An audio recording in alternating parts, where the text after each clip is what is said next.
আসসালামু আলাইকুম। আমি মালিহা মাহজাবিন। এটিএমস এর মাধ্যমে ভিসা প্রসেসিং করে আজকে আমি আবার চায়নার ভিসা হাতে পেলাম।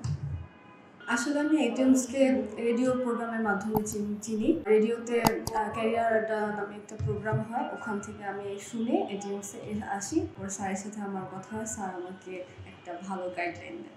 স্যারের গাইডলাইন অনুযায়ী আমি এটিএমসের সাথে আমার যাত্রা শুরু করি। আমার চায়নার ভিসা প্রসেসিং শুরু হয়। স্যার যেভাবে বলেছে ঠিক সেভাবেই এখানে আমি সার্ভিসটা পেয়েছি। আলহামদুলিল্লাহ, আজকে আমি সফল। আরেকটা কথা, এটিএমস এর স্টুডেন্টদের জন্য কোনো ফাইল ওপেনিং চার্জ নেই, আর এখানে সার্ভিস চার্জ খুবই সীমিত। শুধুমাত্র ভিসা হলে এখানে সামান্য কিছু সার্ভিস চার্জ নেওয়া হচ্ছে, আর ভিসা না হলে কিছুই নেওয়া হচ্ছে না, যেটা আমাকে খুবই অবাক করেছে আর স্বস্তি দিয়েছে।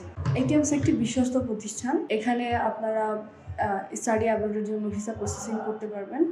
সরাসরি এসে স্যারের সাথে কথা বলে, এখানে ভিসা এক্সপার্টদের সাথে কথা বলে আপনারা আপনাদের কাঙ্ক্ষিত গন্তব্যের জন্য প্রিপারেশন নিতে পারবেন।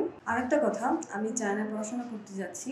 আমার পড়াশোনা শেষে আমি আমার মাস্টার্স প্রোগ্রামের জন্য আমার প্ল্যান আছে অন্য ইউরোপিয়ান কান্ট্রি বা অন্য উন্নত কোনো কান্ট্রিতে পড়তে যাওয়ার, যেটা আমি এটিএমসের মাধ্যমে করতে চাচ্ছি। Thank you.